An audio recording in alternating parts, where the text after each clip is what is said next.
Здравейте, приятели! Добре дошли отново на моят канал. Аз съм Краш Лия Ойбар. Надявам се, че всички вие сте добре, че сте в добро здраве, пък и в добро настроение. Днешният ни ритуал е много спешъл. Бързам да ви кажа неща, които е хубаво да имате. Първо нещо и може би така важно нещо е едно яйчце, което да сложите на алтара си. Ако нямате алтар, просто си го дръжте до вас, близо до вас. Накрая ще ви кажа какво да правите с него. И също така е хубаво да имате свещички. Ако имате свещички, които да са ароматизирани и в различни цветове, ще бъде чудесно. Ако нямате, просто каквато имате. Знаете, че моите ритуали работят само за хората, които уважават моята особа и силата Делта. Това съм го казал много пъти и също така не идват тук просто за да навредят на конкретно лице. Силата, с която аз работя, е сила, която изключително много е справедлива. И държа изключително много хората, които идват да се чистят тук, да са наистина чисти души и да не са вредили на никого. Разбира се, всеки има право на поправка, така че тези от вас, които искат да се поправят, могат да се разкаят. Отварям. Благодаря. Кажете своето име. Тези от вас, които са правили грешки, искат да се поправят. Имайте си в предвид, че след това трябва наистина да следвате законите на Вселената, на висшите сили, на Бога и всяко едно нарушение на правилата и на законите ще ви коства, разбира се, наказание от висшите сили. И така, какво правиме днес? Днес се чистиме от нарцистични същества, от нарцистични същности. Всичко това, което в детството ни, в минали животи, тук и сега, утре или в бъдеще, е като атака от такова същество или такава същност, днес ще го чистиме. Защото реално в нашия живот ние срещаме всякакви хора. За жалост, по-голямата част от хората, които срещаме, са точно нарциси, но аз ще ви казвам по време на самия ритуал, на самото изчистване. И така, активирам потока Делта, призовавам в моето пространство всички сили, съдържащи се в Делта, висшите сили, Висшия съд, Върховния висш съд, господарите на кармата, пазителите на порталите, учителите и майсторите от Акаша, моите учители, пазители, покровители, Великата Лилит, Великия Ра, многоуважаемия Один, моля да влезе в моето пространство, както и прекрасната Фрея. Благодаря.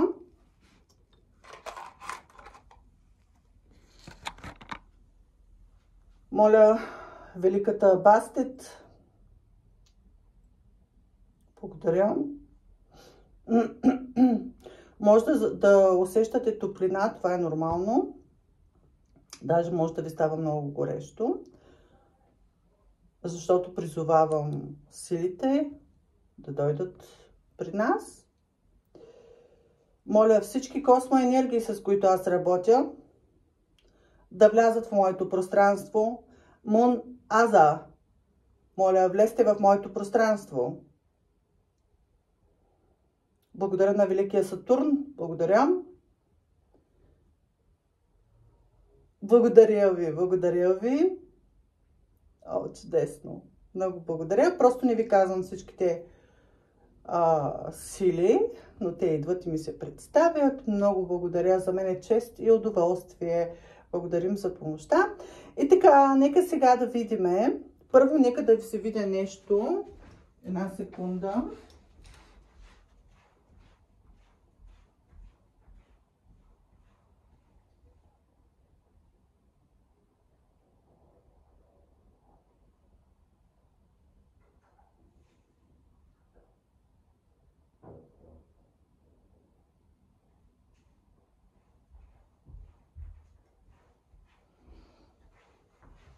Да. Както започнах да ви казвам, в нашето пространство, всъщност в нашия живот, ние се срещаме с различни хора. Най-често тези хора, които срещаме тук и тези хора, които играят важна роля в нашия живот, това са хора, които познаваме от минали животи. Много често хората, които най-много ни нараняват в това прераждане, са хора, които сме познавали в минали животи. Не е задължително там нещата да са били същите като тук, но в голям процент от случаите да, имаме такива прераждания. Да.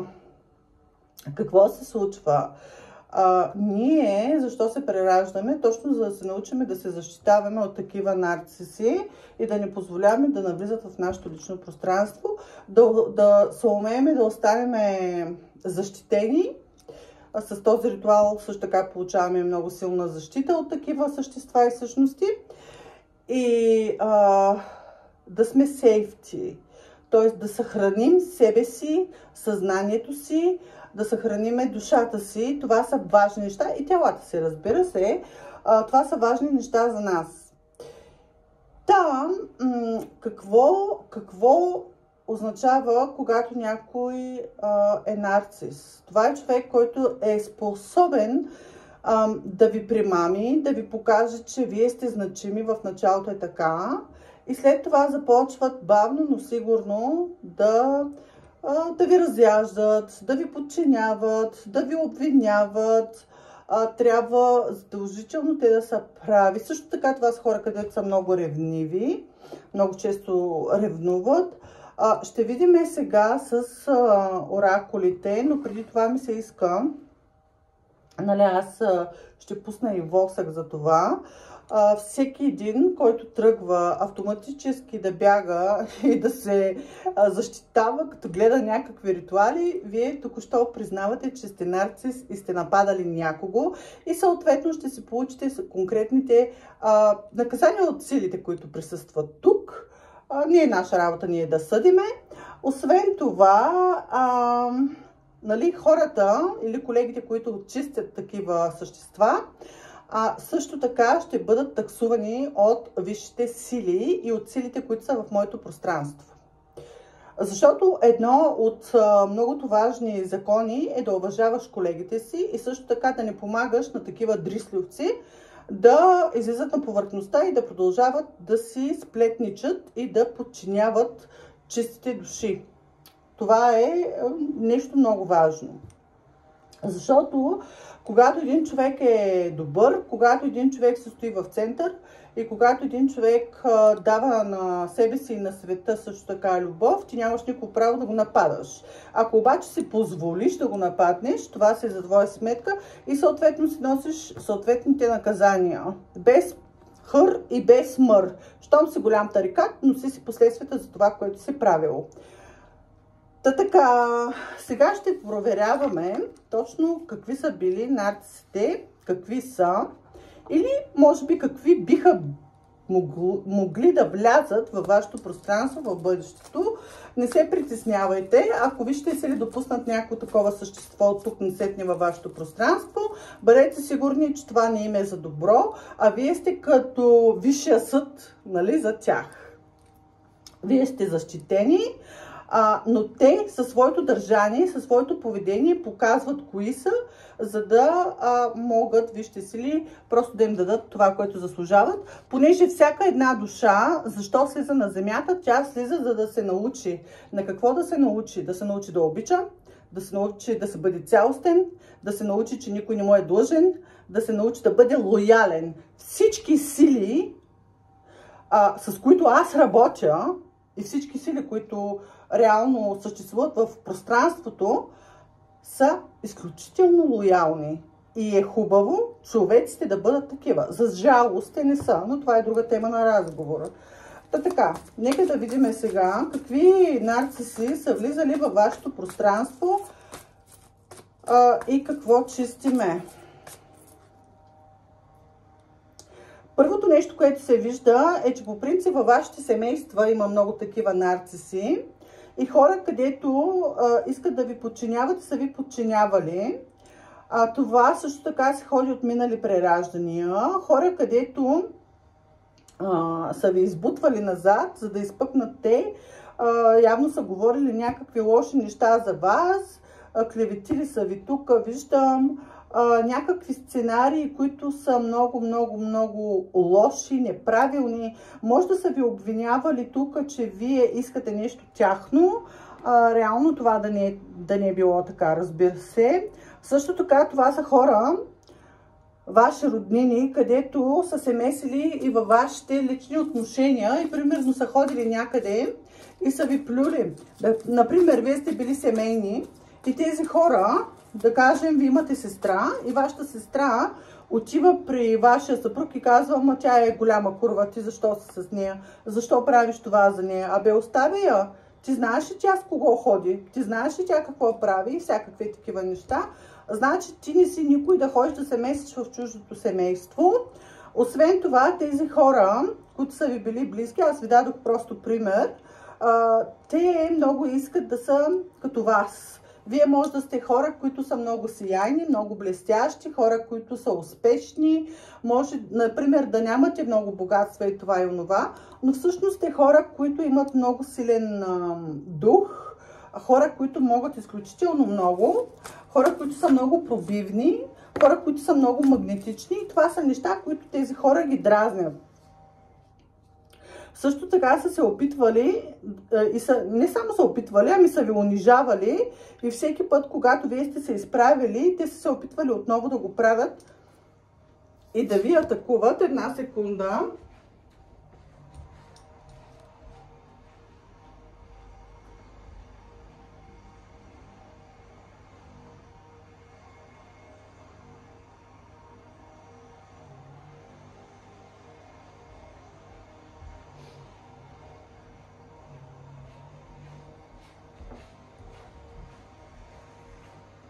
В името на Твореца и на всички сили, с които аз работя, активира се изцеление и освобождение.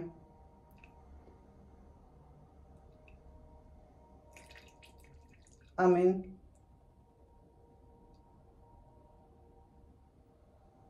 Тук се вижда, че има много хора с сърцата, емоциите, в емоциите са ви удрали.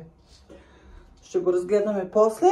И така, това са хора, които не са се радвали на вашите успехи, хора, които са ви завиждали, хора, които са правили интриги също така.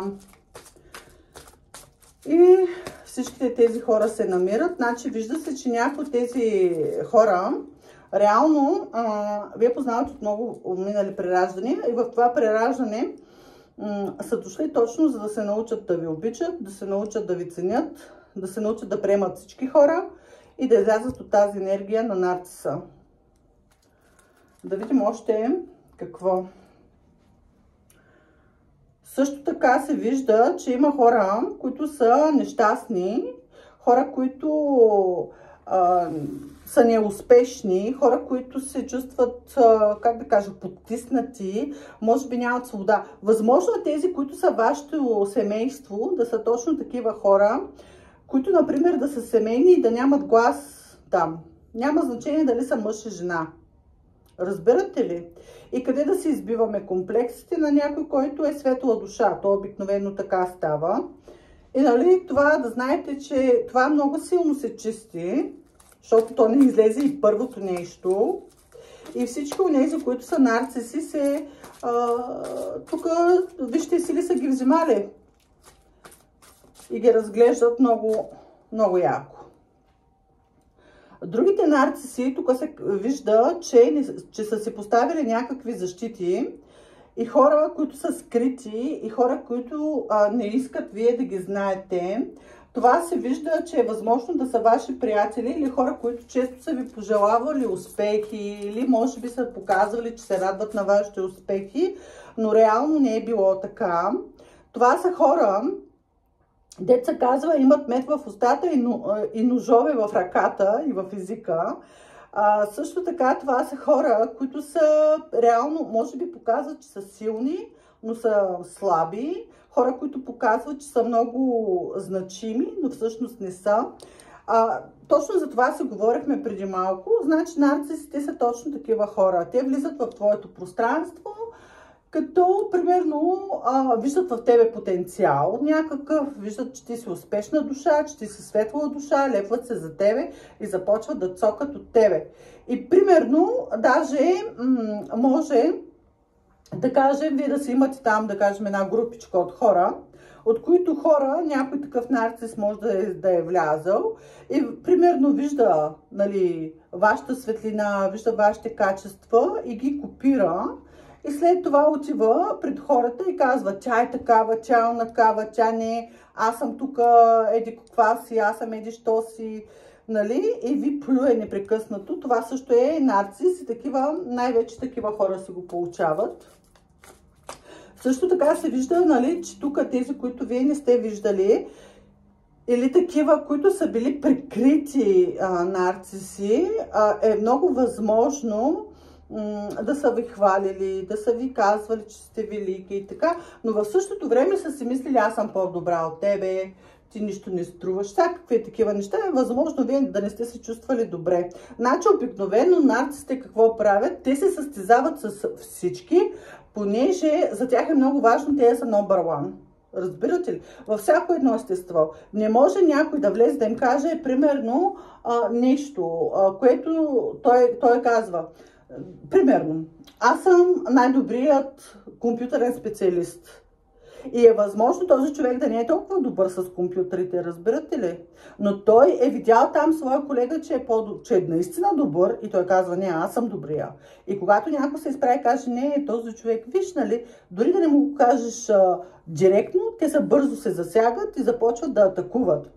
И започват да изпращат злоба също така. Възможно е, също има друг тип нарциси, които, например, може да работите с тях. И когато вие работите, да кажем, в един офис, и вие си вършите работата, и някаква колежка, примерно, гледа ви малко по-подозрително, сравнява се с вас, започва, ако там работи със свой партньор, започва да ревнува, започва да прави различни сцени, вече припадаме, не сме добре, защото видите ли, там има една жена, аз се притеснявам от тази жена. Избиват се комплексите, разбирате ли? И е възможно това нещо да рефлектира върху вас. Примерно може, нали, те да се... Примерно, кое е повече? 2 или 1? Когато някой живее с нарцис и тук има една светла душа, тук са 2, тук е 1. Разбирате ли? Тези 2, този негатив може да навреди на тази душа тук. И такива неща сега също се намират и се изчистват. Слива се негатива в земята. И да видим още какво има. Да, и тук са се опитвали тези хора също така с добро и с лошо един вид да ви подчиняват. Обикновено точно това правят нарцисите. Те ви правят примерно подаръци, мили думи, нали, о, да, ти си така, но казвай това, което аз искам. Прави това, което аз искам. И докато ти правиш това, което аз искам, всичко е окей, защото аз тук имам власт. Разбирате ли? Такива неща сега също се намират.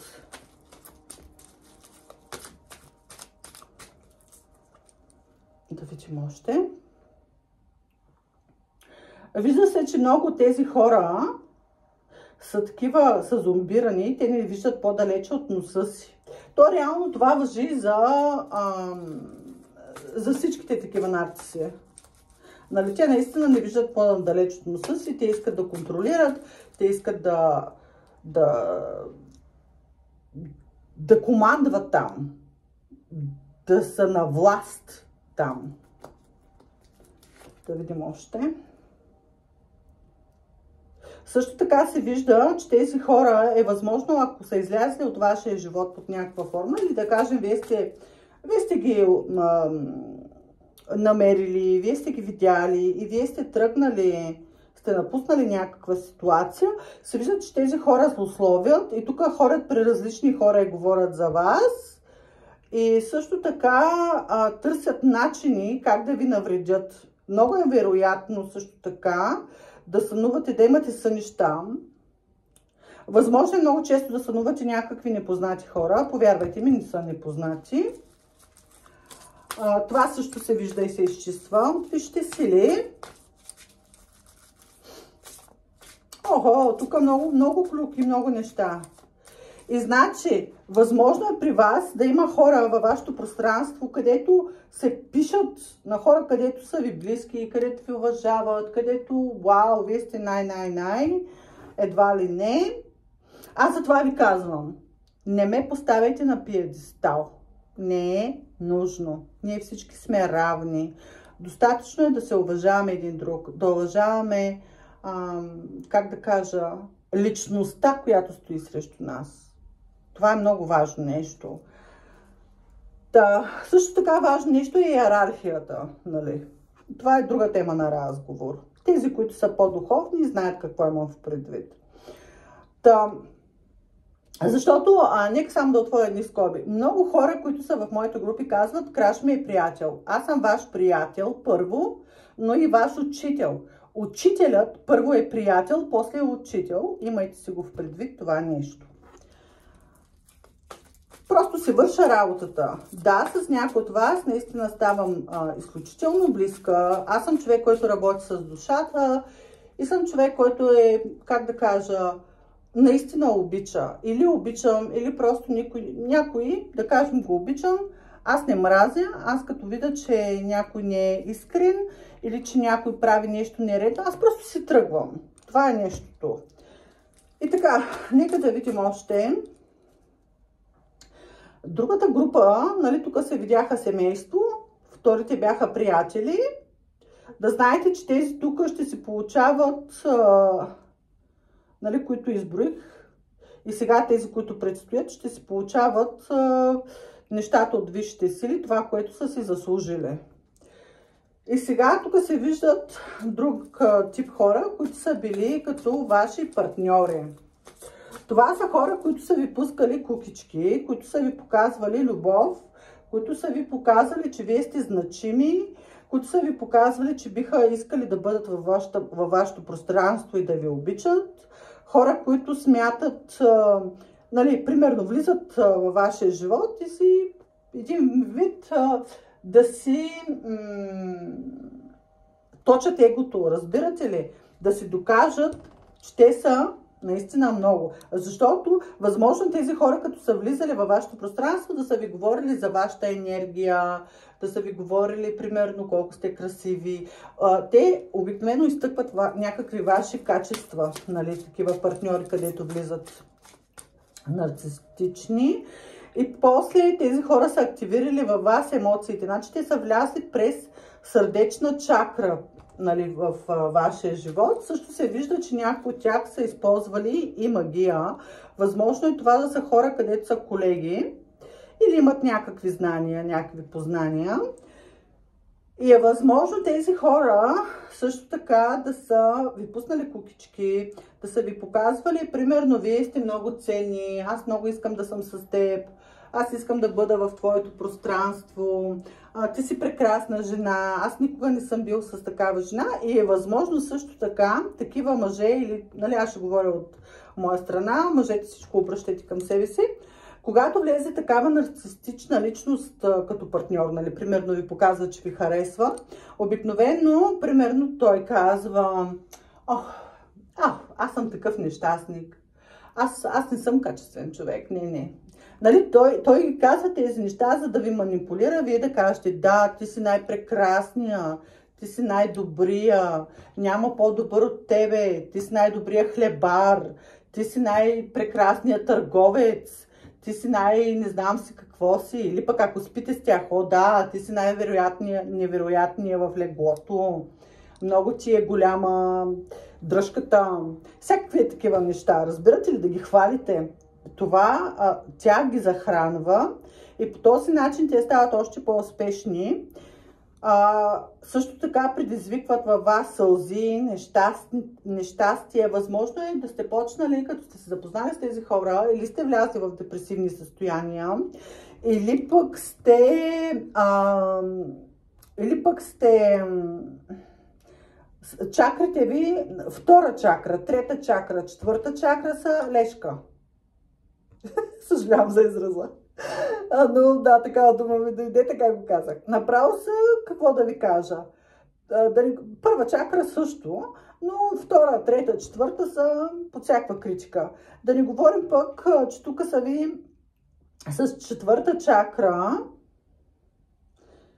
пета чакра, т.е. извинявам се, има много сълзи и страдания и много неща, които вие не можете да изкажете на този човек, но той реално нарочно ви държи в тази енергия, в незнание, в чуденка, в питанка. О, горкички е той, нещастният е той.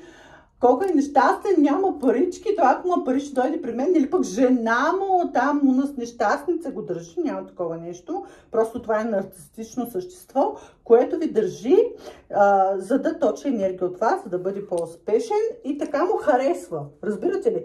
И примерно има такива мъже, аз съм срещала лично, които са семейни, които си намират любовница и примерно тази любовница, те я държат и казват, ти ще ми козируваш, ще ми правиш такъв секс или това.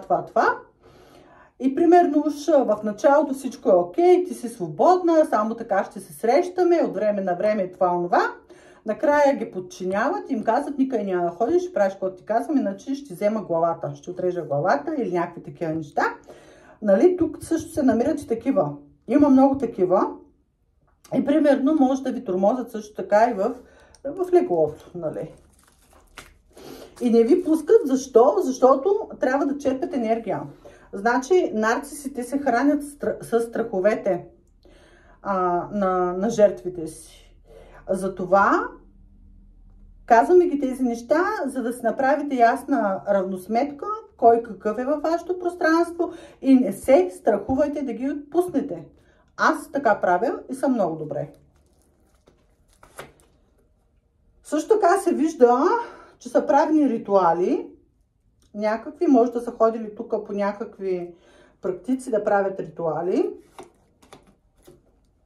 Да, със сигурност са ходили или някои от тях имат някакви дарби и таланти, които използват неправилно. И сега, ако вие сте колега, всичките дарби и таланти, които имат тези и са използвали неправилно срещу вас, вижте сили ще ги дават на вас, а те ще учат и ще израстват духовно. Защо има хора, които примерно имат дарби и таланти, те го знаят, че ги имат, а не могат да ги използват. Защото някъде там са постъпили точно по такъв нечестен начин някъде. Използвали са своите дарби и таланти неправилно. Когато се използват дарбите и талантите неправилно, тогава се намесват лично висшите сили и Твореца. И казват, ето ти един печат, моето момиченце или моето момченце, и сега няма да можеш да работиш, ще учиш, ще израстваш. И когато ние преценим, че вече се откупил всичката тази негативна карма, която си натрупал, защото те ни следят постоянно. Запомнете, никой не прави нещата така. Защото вие сте наблюдавани. Всичко се вижда. Ама всичко се вижда. И всичко се чува. И примерно, когато се откупиш кармата, тогава можеш да работиш, тогава можеш да използваш своите дарби и таланти, тогава можеш да срещнеш любов, понякога слагат печати на любов, за да можеш, защото когато си нарцис, ти реално си токсичен, не само за другите, но и за себе си. А вижте сили какво искат, ние да сме на едно божествено ниво. За да стигнеш това божествено ниво, няма как да си такъв гъс. Разбирате ли? И така, да видим още. И сега, нали, всеки си получава това, което заслужава. И тук, вижте, сили ни казват, че всеки получава заслуженото си според своите си дела. Даже тук е възможно някои от тези нарциси, които изредихме, да са ви пожелавали тук смъртта. Искам тази да умре, аз заслужавам тези сили, аз съм тази, аз съм онази, тази е никоя и не знам си какво си. Да бъдат благословени всички, кой каквото носи в душата си, това получава. Благодаря. Още какво? Също така се вижда, че на някой от вас им е много трудно да се измъкнат точно от лапите на някакъв нарцис. И сега може да ви се струва, примерно, да знаете, че ритуалът е много силен, чисти, абсолютно до блясък, да знаете, ще има много странични ефекти, без, нали, примерно да се оплакваме, просто си казваме благодаря на висшите сили, благодаря на силата и на енергията Делта за помощта, за изцелението, благодаря за цялата помощ, която получавам от Твореца, защото тук все пак са много сили, които ни помагат. И примерно тези от вас, които са пък в тази енергия и са се препознали, няма страшно, в края на краищата висшите сили винаги ни дават шанс да се поправим. Реално погледнато, нали, сега нека да поговорим малко и за това, реално погледнато всяко човешко същество има такава черта в себе си, някаква нарцистична страна, но нали, при някои хора то е по-осъзнато, те осъзнават това, нали, тези неща, които са неправилни и просто, нали, какво е света? Света е добро и зло. Ние имаме ангели, демони, имаме, нали, някои хора казват, демоните са лоши. Не, зависи как използваш своите демони. Това е нещото, разбирате ли? Тук с тези неща, с нарцисизма. Малко ми е трудно да казва думата, anyway. Тези от вас, които смятат, че имат доста такива черти, сега ви се дава възможност, аз го казах още и в началото на самия ритуал, нали, вие получавате изцеление и освобождение. Също така ще започнете да се променяте. Ще започнете да виждате добрите неща. Ще започнете да виждате своите грешки. Няма да ви е лесно, за съжаление, но това е начинът, по който вие израствате. И тук ще ви се налага да правите също така много добри дела. И в този ред на мисли, ако някой от вас иска да се отблагодари за ритуалите, които гледа от мен, може да се прави дарения чрез Револют, нали, да ми прави дарение. Благодаря. Така, нали, тук се правят много добри дела. Да видим още. И също така, да, това е вярно, тези хора, които са наистина нарциси, те не могат да се извиняват. Нали, те не могат да се извиняват. Значи, по принцип, това е наистина така, но знаете ли какво? Всеки човек има своята свободна воля. И ако питате мен, аз, например, имаше момент, където бях много наранена, където бях много зле. И тогава изключително много исках да чуя извинявай от такова същество. Само, че аз не го чух. И даже чух критики, разбирате ли? И след това така мина едно известно време и се казах, Краш, от такива същества не можеш да очакваш да чуеш извинявай. Първото, което е, тези същества трябва да се извинят на своята душа и на висшите сили на Твореца. И едва тогава да започнат да разцъфват, и да се движат по пътя на Божественото. Така че, докато това нещо не се случи, това същество няма как да е здраво стъпило на земята, така че не очаквайте от никого нищо, вървете по своя път и се грижете за себе си. Там, където усещате, че някой иска да ви подчини и да ви наложи своята воля, нямате работа там. Ако това, примерно, ако това дори е вашето семейство и така нататък, разбирате ли? Вече, ако вие взимате наркотици и някой ви каже, не е хубаво това, естествено е хубаво да се вслушате в това, което казват, нали, хората. Нека да видим с няколко карти какво искат да ни кажат висшите сили. Може да ви е много горещо, може да ви се потят длани, крака, глава, може да ви сълзят очи, може да ви се доплаче. Просто позволете на енергията да ви чисти. И тук сега, ето виждате ли първата карта, вижте си ли ви казват да бъдете внимателни с вашите мисли и с вашите действия. Защото, по принцип, хората, за жалост, не винаги сме готови да чуем истината и да я приемеме. Но това така или иначе с този ритуал ще се случи, когато вие сте готови, ще си усетите нещата. Значи, когато ти искаш задължително някой да е в твоето пространство, защото ти го искаш това, нали, това също не е окей, да знаете. Получаваме също така силна защита, вие сте защитени и вижте, сили ви пазят от вас самите, да знаете. Тези от вас, които имат нужда. Още какво? Също така, тези, които са били много нападани, атакувани от такива индивиди, получавате мощна подкрепа от Вселената, от висшите сили и също така вашия път е отворен. Сега ще бъдете още по-силни, още по-успешни. Също така очаквайте някаква сума парички, някакво ново начинание, което ще ви носи много радост. За някой от вас може да е и детенце. Да видим още.